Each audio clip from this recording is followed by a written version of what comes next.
Okay, so now that you know a lot more sounds, I want to go over strategies for breathing during beatboxing. So the last time I basically just said that you should just breathe in on a hi-hat, just like that. But that's not the only way. So let's take a step back and I'll talk about the two main ways that you can breathe as a beatboxer. So the first way is that you can breathe during a rest. Breathe at some point when you're not beatboxing or when there's a space in between notes. So for instance, maybe the first verse of your song or the bridge of your song doesn't have any beatboxing for a couple bars, so that's the easiest place to breathe, of course. Sometimes there might be a quick break in between certain notes, and then you can breathe there. So for instance, you might have a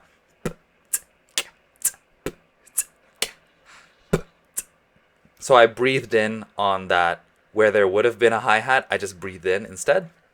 Maybe that's okay for your arrangement. Sometimes you can breathe in on just half a beat. So if I did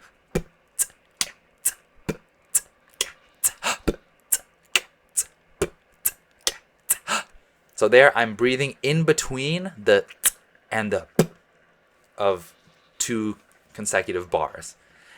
You can make that work. So it just depends if that feels right for you or if it feels good. But yeah, that's another place that you can breathe. Just finding those spaces in between the sounds that you're making.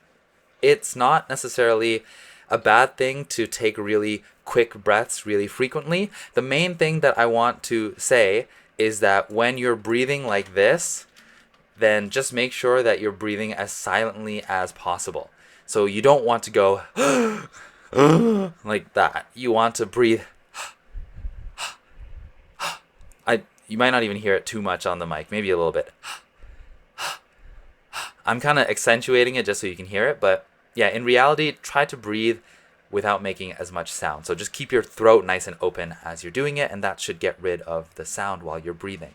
This is very important because you're going to be breathing into a microphone for a cappella competitions especially, so you really don't want that showing up and messing up your flow. That being said, you can use the breath as a sound itself. There are a few ways to do this. So this is the second way of breathing. First way is breathing during a rest. The second way is using the breath itself as a sound. So you could just use the all-natural breath as a sound itself. And that works sometimes. For example, you could go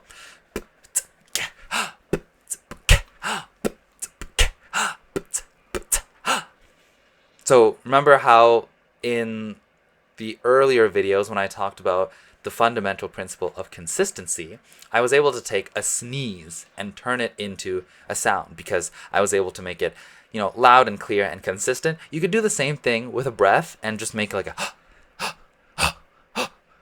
and if it's consistent and clear, then it'll actually sound interesting in a beat. You might not want to do this all the time because you might just get lightheaded or tired or whatever, but sometimes you can actually make it work.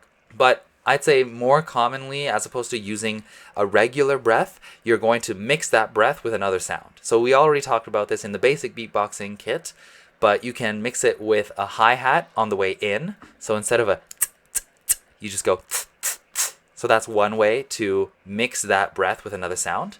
You could also just mix it with a cymbal. So instead of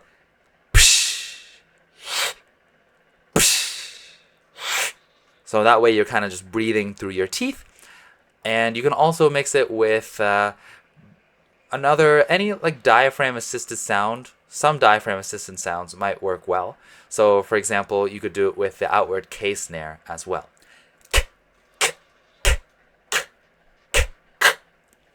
It might make the sound a little bit different on the way in, but that's okay because it'll still carry the general feeling of that sound.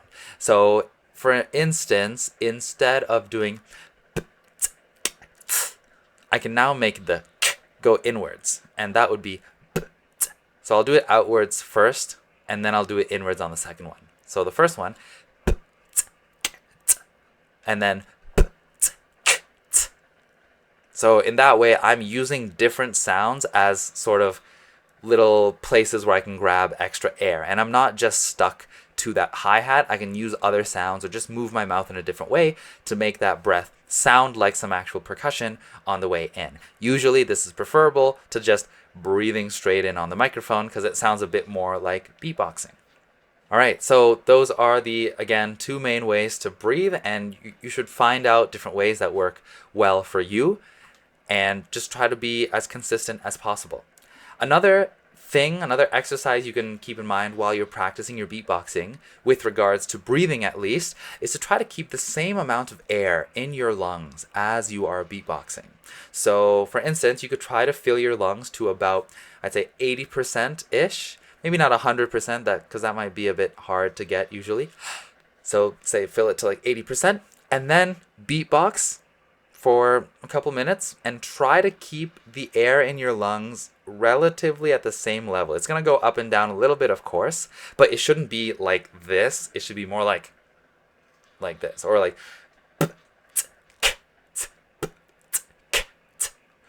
and then kind of bringing it back up here and there. So for instance, if I breathe in,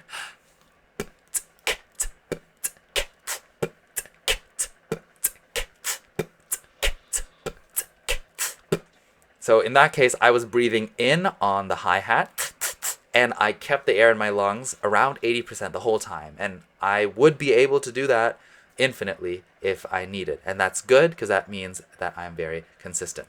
One way that I like to think about breathing while beatboxing is that if I were to make a robot that was beatboxing, I wouldn't have to give them very big lungs, because you don't really need that much air to make a lot of the sounds in beatboxing. The reason that you need air is because you're a human being that is breathing and metabolizing and stuff like that. So you need air just to move your muscles and stuff. But if you were a robot, you wouldn't need very big lungs. So in that way, when you're beatboxing, try to imagine that you're kind of that robot, and that you're trying to use very little air.